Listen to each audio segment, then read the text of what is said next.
Hi friends, welcome to our channel. Satyabhama serial next ఎపిసోడ్లో ఏం జరగబోతోందో ఈ వీడియోలో చూసి తెలుసుకుందాం.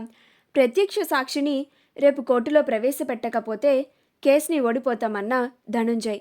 అసలేం జరిగింది అని తెలుసుకోవడానికి ఈ వీడియోని స్కిప్ చేయకుండా ఎండ్ వరకు చూసేయండి. ధనుంజయ్ని మహదేవయ్య మనుషులు అడ్డుకుంటారు. అప్పుడు క్రిష్ ధనుంజయ్ని మారువేషంలో వచ్చి కాపాడతాడు. ధనుంజయ్ని అక్కడి నుంచి వెంటనే బయలుదేరమంటాడు. అప్పుడు ధనుంజయ్, నేను వెళ్తాను, కానీ మీరెవరు ఇంత సడన్గా వచ్చి నన్ను సేవ్ చేశారు అని అంటాడు. అప్పుడు క్రిష్, గదంతా ఇప్పుడు అనవసరం, మీరు వెంటనే కోర్టుకు వెళ్ళండి, టైం అవుతుంది అని అంటాడు. అప్పుడు ధనుంజయ్, నన్ను సేవ్ చేసినందుకు చాలా థ్యాంక్స్ అని అక్కడి నుంచి వెళ్ళిపోతాడు. సత్య కోర్టు దగ్గర చాలా కంగారు పడిపోతూ ఉంటుంది. ఏంటన్నాయా ఇది, ధనుంజయ్ ఇంకా రాలేదేంటి అని అంటూ ఉంటుంది. అప్పుడు హర్ష, నేను ఇందాకే కాల్ చేశానమ్మా, ఆయన దారిలో ఉన్నారు అని చెప్పారు, వచ్చేస్తారులే అని అంటాడు.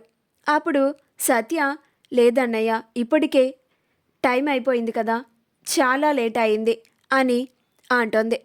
ఈలోగా అక్కడికి ధనుంజయ్ వచ్చేస్తాడు. సంధ్య ధనుంజయ్ని చూసి, అదిగో అక్క, ధనుంజయ్ గారు వచ్చేశారు అని అంటుంది.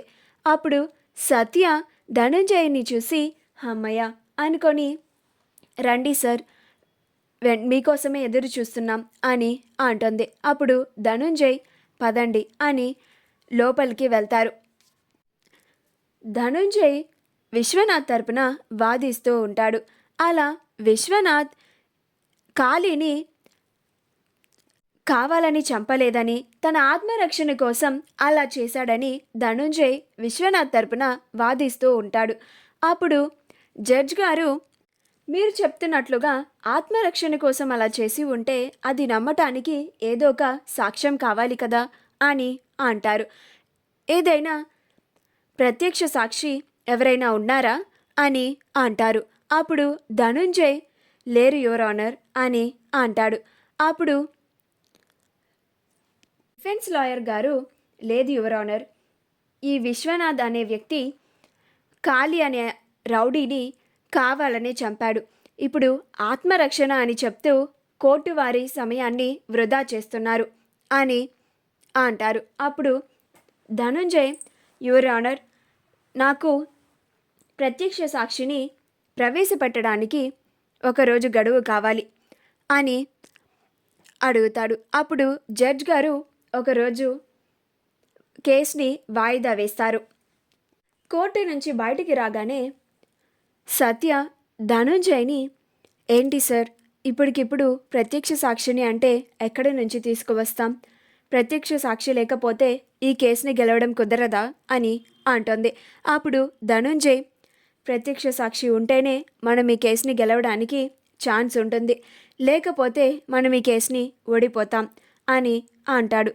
మీరు ఎలాగైనా సరే ప్రత్యక్ష సాక్షిని వెతకండి, నాకు వెంటనే చెప్పండి అని అంటాడు.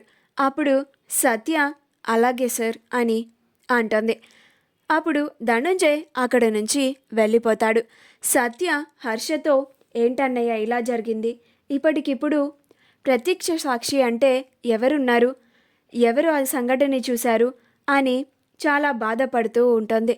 అప్పుడు హర్ష, ఇప్పటికే చాలా లేట్ అయిందమ్మా, నువ్వింకా ఇంటికి వెళ్ళు, నీకోసం ఇంట్లో అందరూ ఎదురు చూస్తూ ఉంటారు అని అంటాడు. అప్పుడు సత్య, అలాగే అన్నయ్య అని అక్కడి నుంచి ఇంటికి వచ్చేస్తుంది. మా వీడియో కనుక మీకు నచ్చినట్లయితే లైక్ చేయండి, షేర్ చేయండి, మా ఛానల్ని సబ్స్క్రైబ్ చేసుకోండి, పక్కనే ఉన్న బెల్ ఐకాన్ని క్లిక్ చేయడం మాత్రం మర్చిపోకండి.